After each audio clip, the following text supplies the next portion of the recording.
Get back under 60. Feel a lot better. Gold up $44. And for those who are watching, Bitcoin as we speak is 103,300, 103,200, 103,200. All right, let's get right to it, man. Huge show.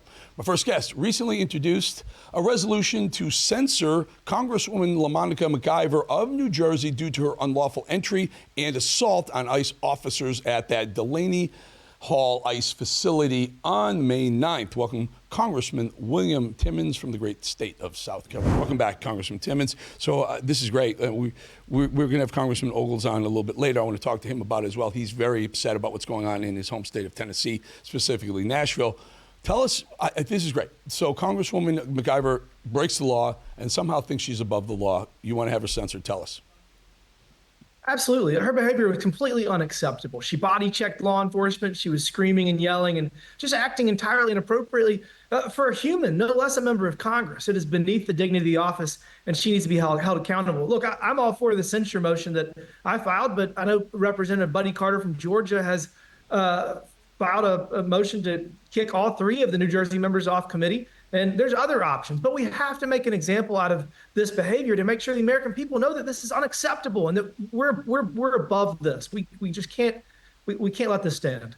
So their famous line when they were going through lawfare with Trump is, he's an ex-president, so what? He's not above the law. No one is above the law. And it's all I'm hearing from these Democrats, especially the ones who are defending Ras Baraka, the Newark, New Jersey mayor, who did the same thing. He broke the line. He put hands on officers.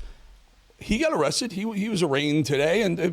But what hypocrisy out of your colleagues in the House? Yeah, it's just ridiculous. And we're going to hold them accountable, and we're going to make an example and make sure this doesn't happen again. Censorship is a big deal. Tell the folks why censorship matters as a congressperson. No, it used to matter a lot more. But basically, your House colleagues make you stand in the well, and the speaker reads the motion and basically blesses you down in front of all of your colleagues. And the whole point is to say this is unacceptable behavior and we're not going to tolerate it. And so at the end of the motion, you actually have to leave the floor and you're not allowed to speak again that day. So, you know, it has historically been a big deal. It's been used for a number of kind of less important things in the last couple of Congresses because the Democrats have kind of made a mockery of a lot of things, but it is still a big deal. You still are forced to be brought before your colleagues and made an example of him. Mm-hmm. That's what we need to do. Again, I don't remember, Congressman. Did you guys censure Green when he stood up at the State of the Union or whatever the first state, whatever you call the address to the American people, the first one that Trump he created an uproar. Did he actually he got escorted out of the chamber, but was he censored as well? He was censured, absolutely, and he very much deserved it. I mean, that was outrageous to interrupt the presidential address in that way. Okay, now, censor McIver. Why not arrest her? That's not my call. The president's former lawyer, Alina Habba, is the U.S. attorney for the state of New Jersey. I'm sure they're looking into it. Obviously, we've got a very slim majority in the House. If she were to be otherwise engaged for the next 18 months, it would help our margins. But that's not my call. Now we have people essentially breaking the law, and liberals and progressives are saying, well, let's not. Specifically, what I'm talking about, there's a federal judge in Milwaukee, Wisconsin, who let an illegal out the back door. She got arrested, and her lawyers are saying, well, she's a judge. You can't arrest the judge. And I'm just thinking the hypocrisy, because they were saying the same thing about Trump not being above the law. Yet now they want a judge to be above the law. They want a congresswoman to be above the law, and a measly little Newark mayor to be above the law. Well, the judge in Wisconsin was a state court judge and actively concealing technically a fugitive. And that illegal immigrant had been. They were going to deport him, and she basically shielded him and took him out the back door through her chambers, and she's held accountable. The federal grand jury has indicted her, and she will have her day in court. But look, this is just ridiculous, and they think that they can get away with it. But I just remember back when the riots were burning down cities, and the Democrats didn't want to do anything. So I guess we should expect this much. Is she in any of the hierarchy? Is she McIver? I'm speaking of in any committees, because I know That's another way to punish somebody. Look, it's common knowledge. The base salary of you folks, both the House and the Senate, 174 grand, but comes with a lot of benefits. But the people who are in leadership roles in committees, especially high-profile committees, get a lot more money. Why not? And a way to kind of punish people for bad behavior is take the gavel away from them, or in this case, it would be the top opposing party minority on the committee. Can you take any of those away from her? So she is on a number of committees, but she's a freshman. There's not really, she's not on important committees, if you will. But the resolution that's been filed by Buddy Carter actually proposes to take all 3 of the New Jersey members that were at the ICE detention facility off their committee assignment. So, it's something the Republican conference is going to have to figure out how we're going to handle it, but we have to have accountability. What's the fear? I mean, you have the Congress, you have the gavel, but Johnson has got the gavel. He can do this. Why isn't he pull it? It just goes to a vote, right? It's a floor vote, and we need to make sure that we win the floor vote. We are very careful not to. Would there be what Republican would stand in the way of censoring and/or pulling committee from these 3 clowns?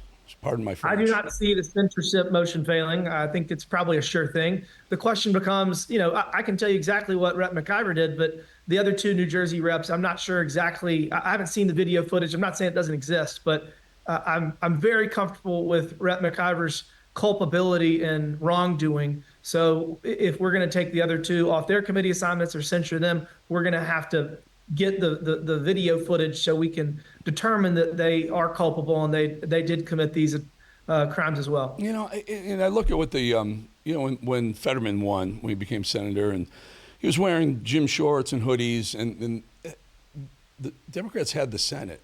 Chuck Schumer was the majority leader, and he instituted a dress code on the Senate floor, which forced Fetterman to not show up. He could walk in and vote, and he couldn't linger. He couldn't be in your caucus, in their caucus. And that's Democrats. I mean, why can't we? You have the gavel. Let's show some strength. Use the freaking thing, Johnson. I'd love to bring him on the show and ask him, why aren't you using that gavel, and make a case, make an example so that other people don't decide to pull the same garbage.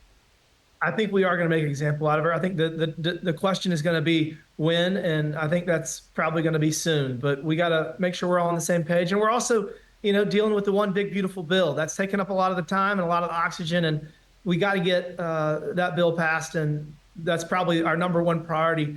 Holding Rep. McIver accountable is a far second compared to getting Trump's entire agenda passed into law. So we're juggling a lot right now, but we're going to get it all done.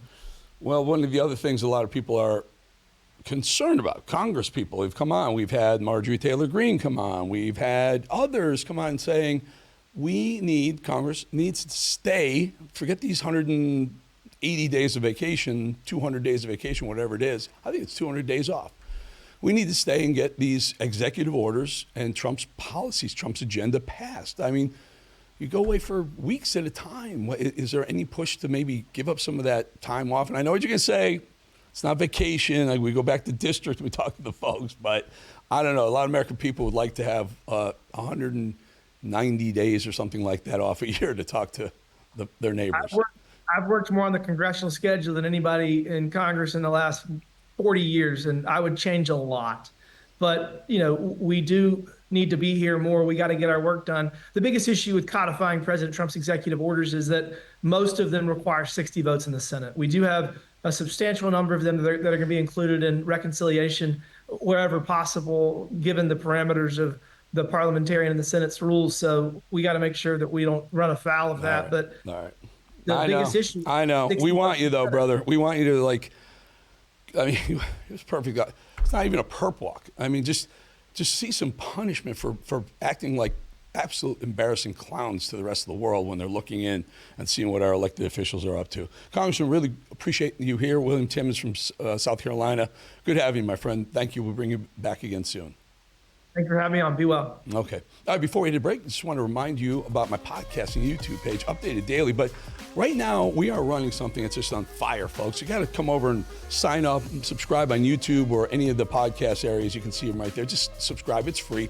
But we're doing Diddy. We're doing the Diddy trial every day. Some of the salacious details that are coming out, it's mind-blowing. I can't even say them on cable television. So head over there and check it out. Subscribe. And you'll never miss. You can see these episodes, but also all that extra content. We'll be back in 2.5 minutes.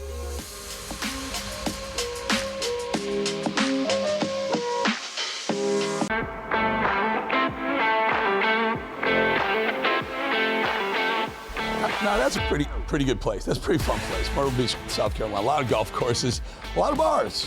Went down there and got myself in a little trouble in college. I think I did, but we got out of it. Everything ended up okay. Okay, folks, is with him. Ben, if you have Brett, you can feel free to bring him in anytime. Tell us what you're finding, what you're seeing. I want to preface this with, I spoke to, I believe it was ICE, maybe it was Border, either both of them. I'm going to do a ride along with them in the next couple of days or so. Tell us what Houston is experiencing. Awesome. Well, you mentioned that. I got to say, a lot of people have sports heroes. I have ICE heroes, the people that actually put on the uniform and protect our country, law enforcement that protects our country. Huge shout out to them. I'll bring on Brett Bradford. He's the field office director for the Houston AOR. We're here and this is a first of its kind, Eric. We're breaking some news out here at the Montgomery County Detention Center. Yeah, Montgomery Processing Center. And we're actually in one of the facilities here. This room holds 80 people. And this room is full of people, but they're outside recreating right now. If you would just give us we were riding with you yesterday. You guys had a big operation last week. Talk us about where you've been, where you guys are at now, and where you're heading. Sure. Last week was one of our surge operations, and we actually ended the week with about 422 apprehensions, which was certainly a big week and a busy week for us. This facility that you're seeing today is where all of those arrests come to get processed. Some may actually end up getting detained or housed here. Some may go to other facilities. But this is the primary intake facility for the Houston Field Office, and it was built primarily for this purpose. So it's built and set up to most efficiently and expeditiously handle the ICE processes. And total numbers right now that are here, and one of the big things is, a lot of mainstream media is giving you guys a hard time about who you're going after. The percentage of criminals that are here. Talk to us about the demographics that you see in this building. Sure, there's a couple things I'd say. Number one, the total capacity of this building is a little over 1,400. We have about 1,200 in here right now. And the way we house them with classification levels and not housing hardcore criminals with non-criminals, you really never can meet that maximum capacity. There's always going to be some variable, but we stay pretty full here all the time. 60% of the folks in here right now are criminals, have criminal convictions, and about 10% of what you see in here right now are female. So it's 10% female, 90% male. Hey, Ben. One of the things you mentioned, yeah, go ahead, Eric. Ben, go ahead. I want to talk a little. This is fascinating because we're looking in the background. It looks like it's like a beautiful building. The reason why I bring this up, the Delaney ICE Detention Center in Newark, New Jersey, where all the ruckus happened, where the Newark mayor was arrested for breaking and entering, trespassing, touching hands on officers and whatnot.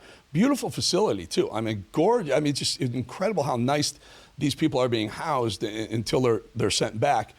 What would Brett Bradford do if he were confronted with the same thing? The Houston mayor showing up at the door, he would tell him stay out, and maybe a couple of Congress people storming the door. What would be the protocol right now?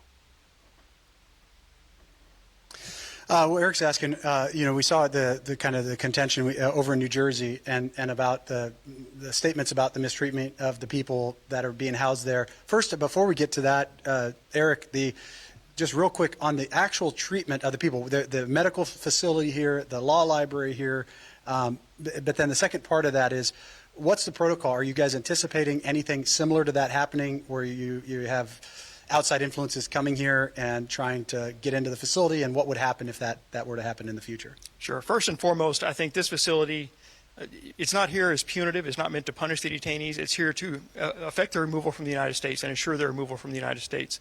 They get full medical services, full dental services. They get 3 hot meals a day. They've got commissary. They're certainly not mistreated. I think they're treated very well here. They have adequate access to recreation. Each dorm has access to the recreation yard, so they can get as much recreation as they like. The medical, I'd like to hit on that because I think we get a lot of criticism on the medical. We've got a fantastic medical suite here with great staff. A lot of times we actually detect conditions these individuals had that they didn't even know about. They come from areas where they don't get adequate medical care, and they come here and immediately on intake they get an initial screening, medical screening. Then within 14 days they get a full physical examination to find any potential conditions they might have and get those conditions treated. So I certainly don't think anybody's being mistreated in this facility for sure. As far as what happened up in New Jersey, I don't foresee that here just because I think we're in an environment here in Texas and especially in Houston where we have pretty broad community support. I'm very transparent about my operations here and how we do our business. And because of that, I think we avoid a lot of those misperceptions. The community understands what we do and why we do it. And I think that's why we get the support that we get here. And part of that, Eric, is us being able to invite it in here, Real America's Voice. This is exclusive, being able to come in, show this, show what's happening, especially on a live shot like this. This hasn't happened before. So appreciate you having us in there. Eric, anything else? Yeah, no, it's fascinating. And the reason, Ben, and you'll appreciate this, is I'm looking at these facilities. They're really beautiful. They have law libraries with 20, 30 portals, computers, full access to legal documents and whatnot to defend themselves and whatnot. Gyms, soccer fields, and I juxtapose that with when the January 6th protesters were incarcerated for sometimes years. Yeah. Right? In just squalor, in horrible jail cells. Ben, it pisses me off. I'm sorry. It's a comment. It's not really a question, but just tell us more from there. If the numbers are actually staggering. Go ahead. Yeah, I know the field office director can't get political on that, but no, there's no question about it. You know, the treatment, when you look at some of the political prisoners that we've seen in the past over the last several years, the treatment that they receive versus, I got to tell you, I'm touring this place, and it's probably got better medical than I have. Everything you could potentially need, even to the point where I say it's probably too, as a guy looking in, I'm like, wait a second, I honestly don't want them having that, but anyone who's saying they're not getting everything they potentially could get, they're not getting their due process, they're not getting treated fairly, I'm telling you what, it's an absolute sham. And I was actually talking to field office director. I toured the Clint Border Patrol station just before AOC went into it, and they had the whole protest out in front of that several years ago. And it was the same thing I found there. Everywhere you go, it's, what's presented in the media is oftentimes not the reality of what's on the ground. What I see from ICE, what I see from the facilities, the warden here running this facility is the pinnacle of professionalism and dealing with some of the hardest, worst people. We were talking 30 plus gang members that are here right now. Who knows how many cartel members. These guys are dealing with some of the worst people, and all you see is professionalism. So as one guy looking out or looking in, I got to tell you, it's the exact opposite of what you're hearing in many other places. And so 1,200 are there, holds 1,400. How long are they going to be there? How long before you can get them out? Are we still waiting on judges to decide this? Yeah, no, that's a great question. So talk to us about the numbers. I know you're part of that getting them out, not wasting taxpayer dollars, is getting them out quickly. Talk to us about how quickly, on average, you're moving through people, how quickly you can get them out, and why sometimes that slows down. And then also, this is one facility. There are 4 total facilities? 4 large facilities like this in Houston field office. We have a couple smaller ones that house under 100 folks, but 4 main facilities. As far as the time that they're here with us, in this facility it's an average of 27 days. It varies a lot by nationality and by case type. If you've got somebody that wants to fight their case, there are a lot of appeal mechanisms and things like that that can delay it. But on average, 27 days. We've started here recently with a hub and spoke type operation. So when we're doing the big surge operations like last week, we'll actually have aircraft staged here. So when we go out and apprehend somebody, if they've already had due process, and most of the folks we're targeting have, and they have a final order of removal, we're going to arrest them that morning. We're going to process them that afternoon, and we're going to put them on that plane that evening to go to a hub location for removal. So we're trying as best we can to avoid as much detention costs as possible for the taxpayers and expedite the removal in these cases. That's good news. That's good news, Ben. We got to leave right there, my friend. Appreciate your time, and stay safe as always. Awesome. Great stuff. Ben Berkman and Field Office, Houston Field Office Director Brett Bradford. Thank you guys both so much.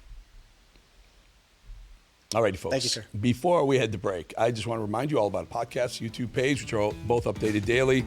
Right now, we are all over the Diddy trial. There's some salacious details. You will not believe what that disgusting man was doing and some of the things and some of the video. Can't even show it here. Can't even show it on TV. Go over there digitally. We can show you everything over there and talk about it.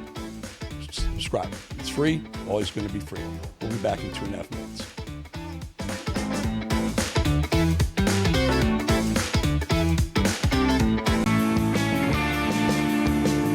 Now, see, Mad Dog, I know why you did that. I know exactly why you did that. Bristol, Tennessee, this Bristol Speedway, NASCAR location.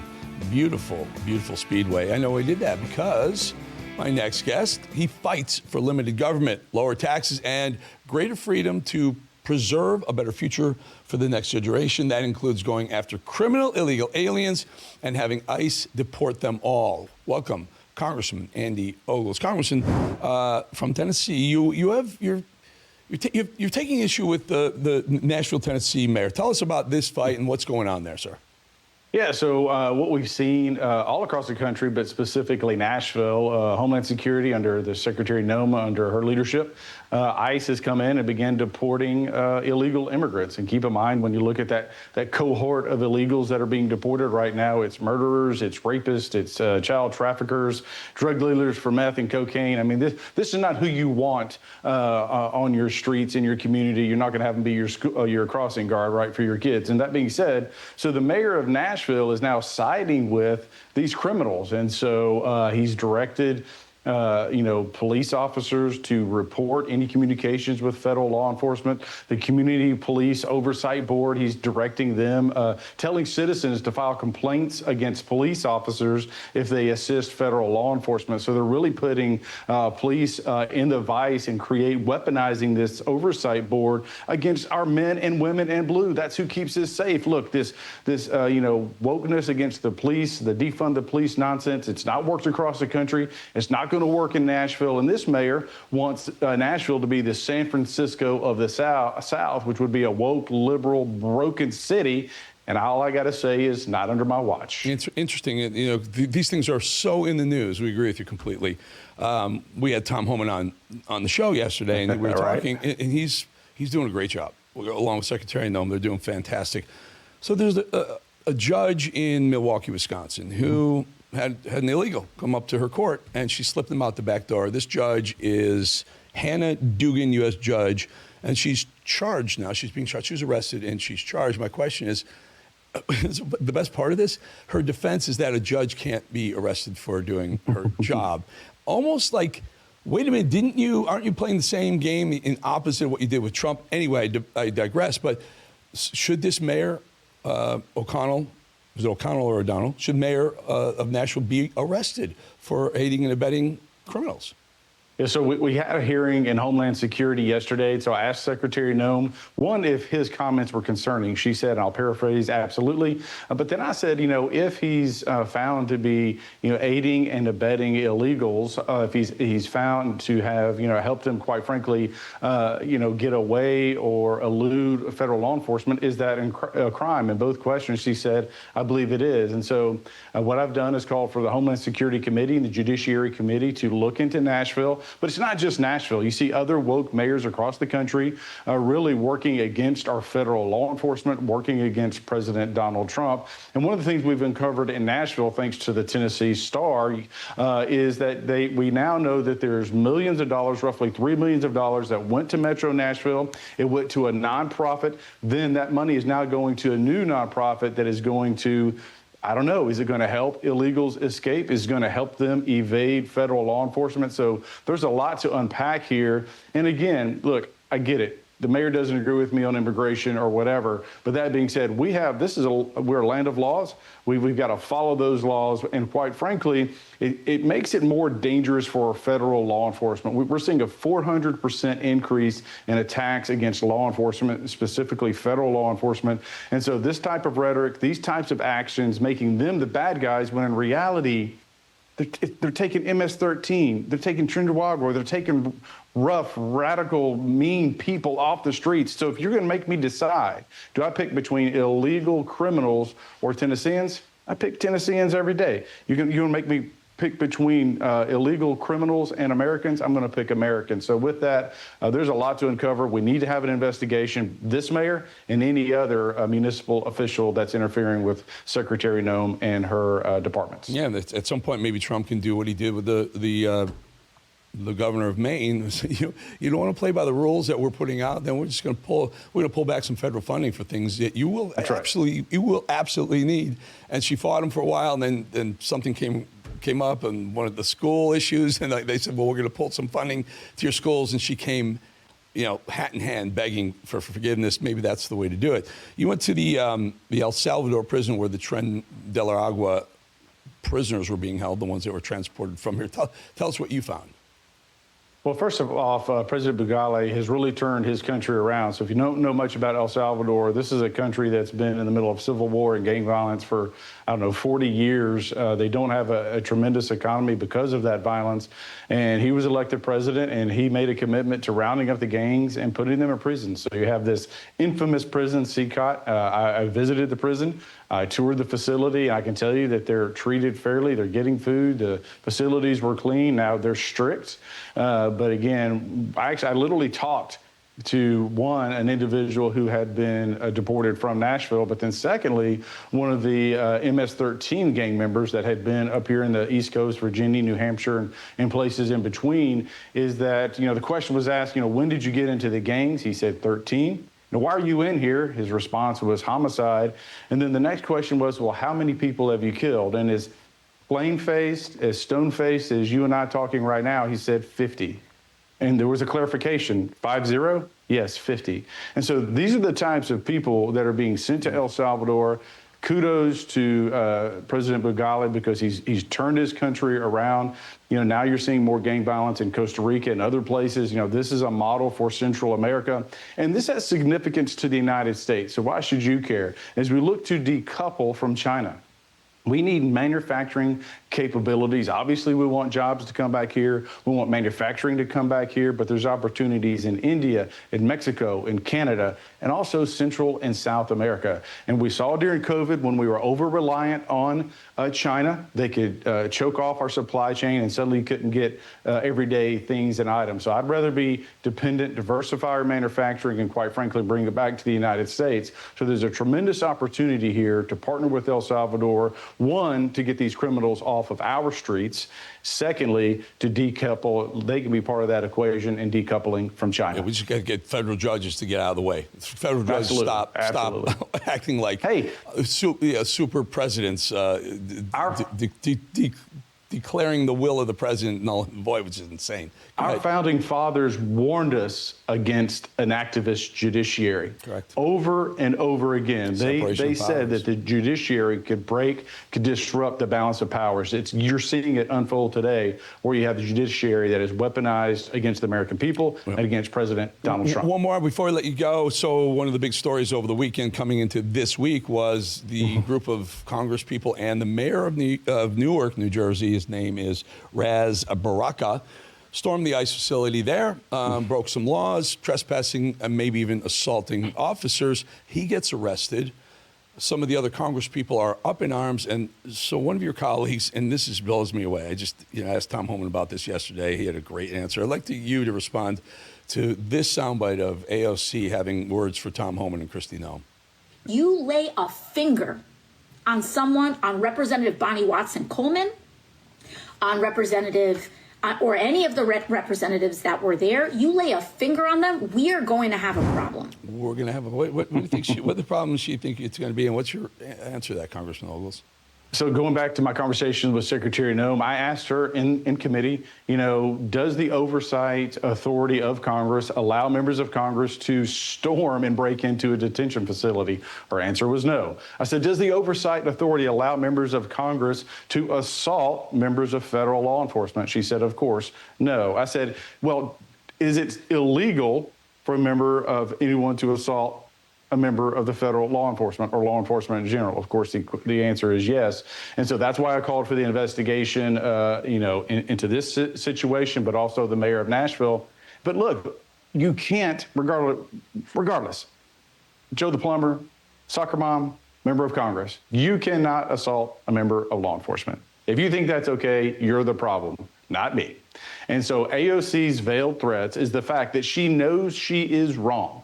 She knows the law is not with her. And all she can do is posture and threat and say, well, I tried to defend them. But at the end of the day, if they assaulted those police officers, there should be an investigation. And if proof is there, there should be an arrest. What about censorship for the members of Congress? Well, I think there's actions that we can take. There's conversations with the speaker of should they, so I served with two of them on Homeland Security Committee, should they lose their spot on Homeland? Should they be censored? To be determined. I don't really have an answer for that yet. I think that's what we want. Congressman, I love what you're doing, and you're representing everything that we voted for. But this is what gets me so crazy with both sides of the aisle. We talk a big game. We know they've broken the law. We know they should be censored or removed from committee hierarchy, and we just never see what we would call a perp walk. Why didn't we? What about Joe Biden? Right? Why didn't we impeach him? I mean, the promise was made to the American people in the last Congress. We didn't impeach Joe Biden. We should have. The evidence was there. It was overwhelming. I'm with you. Let's take action. You didn't have the gavel. You didn't have the speakership, right? I mean, the 118th we did. Well, you did. But we still didn't impeach Joe Biden. So right, you could have done what they did to Trump twice. That's right. Impeach on an airball. Right, exactly. On a total miss. But we're going to leave right there. Congressman Andy Ogles, thank you very much, and love what you're doing, defending everything everyone voted for Trump to do. Close the damn border and send the criminals home. Thank you, Congressman. Thank you. God bless. You too. All right, before we head to break, just wanted to remind you all about my podcast and YouTube page, which are updated daily. You can hear the show, tons of other content. By the way, I'm doing this whole week and probably going forward, we're going to break down the P. Diddy, the Diddy trial, which is unbelievable what's going on over there. Some of the stuff that's coming out of that trial will blow your mind. Thought you knew what was going on in freak-offs in Diddy land? You have no idea. Well, we're breaking it down. But you got to subscribe. Just head over to YouTube or anywhere you get podcasts, absolutely free, but it's unique content, and we don't hold back, folks. See you 2.5 minutes after the break.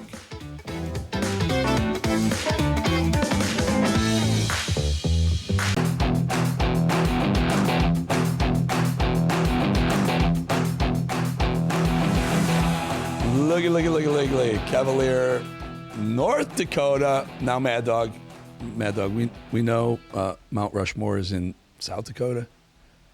Yeah, I couldn't find any South Dakota ones, so I got North Dakota. Okay. All right. I see what you did there. One of our great sponsors. We like working with Rainmaker. Rainmaker.com, folks. All right, Donald Trump.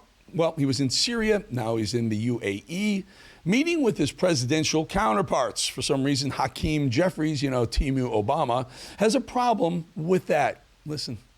You support President Trump meeting with the Syrian president? I mean, I'll comment on President Trump's trip in its entirety upon his return, but it's been a reckless domestic policy week after week after week, and it's no surprise if this turns into, as well, a reckless foreign policy. They can't take it. Trump's over there being a businessman. He's obviously going in there cutting deals. He cut $600 billion with the Saudis, $260 billion with Qatar, another couple $100 billion. He's going to walk back here with a $1.2 trillion in business deals, effectively making the presidency the biggest corporation on the planet, and for good reason. This is why I wanted Trump from day one in 2015, before he even announced. I knew running the country like a businessman that Trump is, would be the right thing to do. $1.2 trillion in business activity coming in one trip in 3 days by Trump overseas. Phenomenal. But guys like Hakeem Jeffries, they can't stand the success. I don't know about you. I kind of like all the winning, not getting tired of it. That's one thing Trump was wrong about. He said we were going to get tired of winning so much. Not yet. Jeffries is one of the many Democrats who's decided to play with fire. A few of his immature colleagues stormed a nice facility. We've been talking about it all day. And just because the angry Dems are making a joke out of it does not mean there will not be consequences. Trump is pissed, and so are countless law-abiding non-Democrat Americans who, like the rest of us, can't just do whatever they want whenever they want with no consequences. Here's Timu Obama again, launching threats across the aisle should any of the reckless Democrat buddies get arrested. Listen. Your statement the other day after there was this incident in Newark, you said they better not touch our members. Correct. What happens if they were to go and arrest these members, or if they would try to sanction them here in the House of Representatives? They'll find out. What would you do, though? They'll find out. What recourse? But doesn't that broach a... They'll find out. Doesn't that go across... That's a red line. What's the red line, though? I know we have this... It's a red line. It's very clear. First of all, I think that the so-called Homeland Security spokesperson is a joke. It's a joke. They know better than to go down that road, and it's been made loudly and abundantly clear to the Trump administration. We're not going to be intimidated. We can't handle it. It just cannot handle it. Pothole Pete, remember him? Pete Buttigieg. Well, he hasn't said much since old Joe left town, but Pete is using his voice to defend Kilmar Abrego Garcia, the angry, deported MS-13 gangbanger who beat the crap out of his wife a few times. At this point, is an unofficial member of the Democrat Party, wouldn't you say?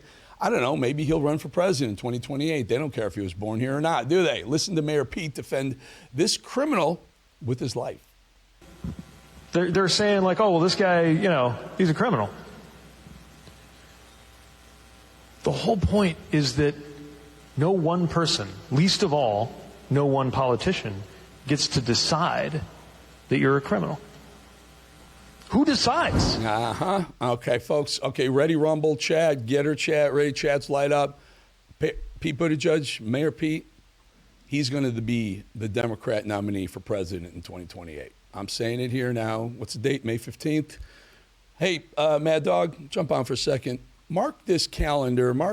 Take a little video of this, because I'm saying May 15th, 2025, that Mayor Pete Buttigieg will be the Democrat nominee for president in 2028.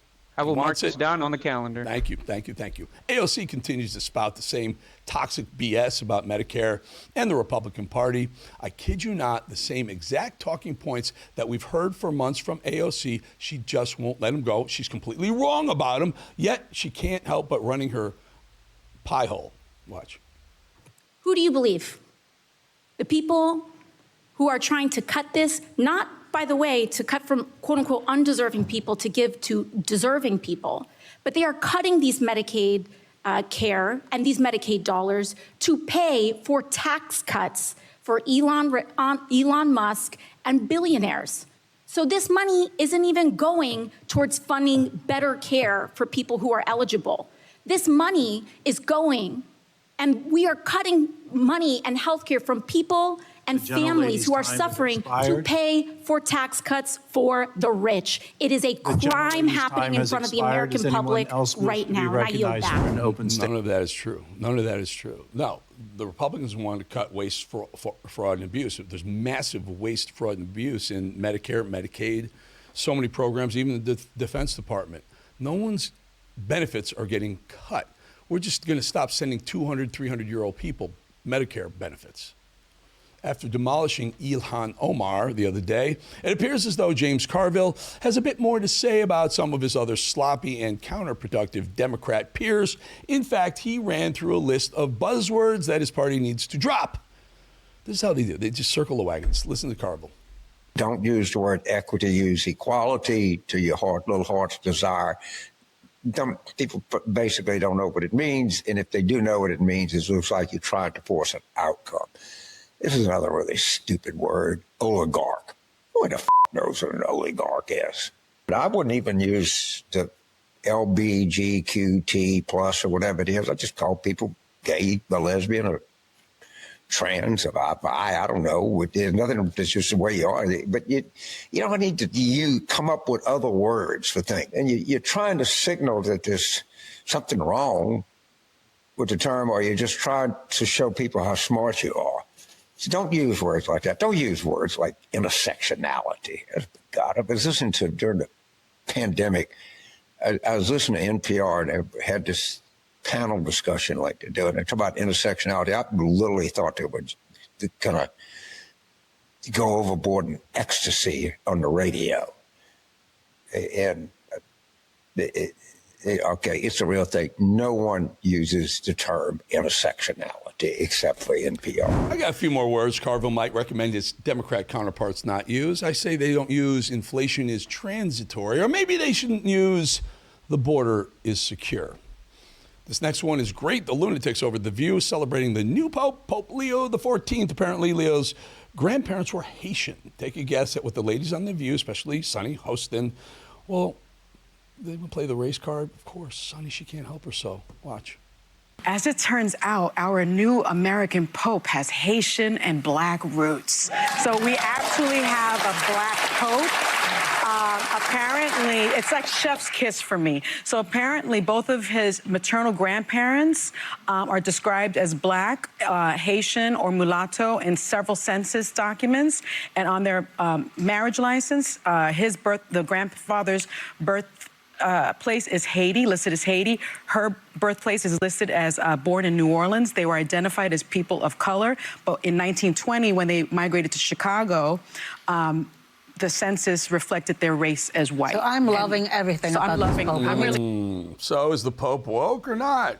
Because he's black. Who cares? What? So what? His race is black. He's got black blood. What does that matter? It matter how he popes? Isn't that what we're supposed to do, Sonny Hostin? By the way, keep the Pope idea on your mind for a second, because we're going to come back in 2.5 minutes with Steve Bannon, see what he thinks about the new Pope.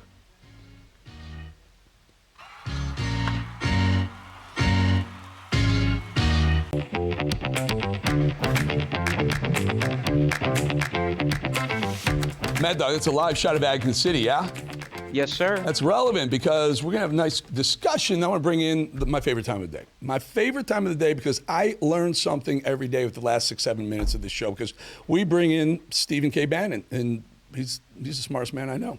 Literally the smartest man I know. Mr. Bannon, so this whole debate, by the way, kudos to you. I heard 10 days before the Pope was announced in the conclave, before he had the white smoke, you predicted Pope Leo XIV. What was your tell? How'd you know? Do you even have contacts inside the Vatican? Deep in the Curia, not just the Vatican, inside the Curia. No, because it's obvious they needed someone to continue on with the radicalness of Bergoglio, but they didn't want somebody as offensive as Bergoglio. The Prevost had only been raised to cardinal less than 2 years before. He knew all the archbishops. He was part of that dicastery, headed up, and more importantly, the cash flow, because the traditional Latin Mass church here in the United States, which is on fire for growth and vocations, really cut off the money. They're down, I don't know, 50%. They have a major liquidity problem. They need the big American donors, so they need an American. Remember, they would never have picked an American in a million years, so they think the American church is too powerful with the money and all that. So, and Prevost, Cardinal Prevost really spent most of his adult life outside the country, Peru, Rome, running the Augustinian order. So no, he was a perfect pick. We did a ton of work and talked to a lot of people, and this name Prevost kept coming up, the logic for it, and it was pretty obvious going to happen. And remember, it took just a day. It was only like third or fourth ballot for an unknown guy. So the fix is that this election of the Pope was more rigged than the Trump 2020. I heard there were factions. You want to go there? I'm going there, baby. There were voting you're going to blocks. open this up. I don't care. Yeah, I'm good with it. Yeah, absolutely. I love it. There were voting blocks, and there were a couple of, I guess they were lobbying within the conclave. That's fascinating. But is he woke or not? And the reason why I'm bringing this up are, the initial reaction was MAGA was upset because there were some anti-Trump tweets that Prevost had tweeted prior to becoming elevated to the Pope. Megyn Kelly came out, I believe, yesterday and said, let's give him a chance. Here's an interview with Piers Morgan, the Pope's brother. I can't remember his name. Don't recall his name. Anyway, the brother was on Piers Morgan and described the Pope. Listen. Well, the suggestion is that your brother, it may be a touch on the woke side. I know you're pretty anti-woke yourself. Can you confirm or deny that your little brother is woke? I don't know that I'd even go that far to say he's woke. He's probably much more liberal than I am, but that's us. So it's one thing is a lot of people are patting themselves in the back that they got the Pope's brother. He's liberal, and he said the Pope's more liberal than him. Yeah, he was good. He was for them, for the radicals. It's a perfect pick. He has a much calmer demeanor. He's not as arrogant as Bergoglio. Remember, he's not a Jesuit. The Jesuits are very arrogant. The Augustinian order is a very humble order. They're essentially missionaries. But he's just as radical. He follows in the continual line. They all say that. There's no debate about what he's going to do, but he's a gentler face, better organized. And he can, the U.S. donors, the fat cat donors, going to want to rub up against the Pope and get access and get all their, what donors want. They want, papal titles and special blessings on their marriage to give money. Yeah. It's essentially the indulgences of that the Augustinian order's most famous monk, Martin Luther, actually caused a huge division in the church that gave us gave us the Protestant take a listen. Wing of Christianity. Take a listen. A reporter away from the Catholic Church. A reporter gets a quick response from the new Pope yesterday. Watch. Father, any message to the United States? Word many. Not the God bless, but the many, any message in the United States, many, a lot of people are trying to scratch their head and go, uh-oh, what's this message going to be? Yeah. Little known fact, there's another clip in that, in the Piers Morgan, because that's where I called it 10 days before a thing, that is 5 billion to 1 odds.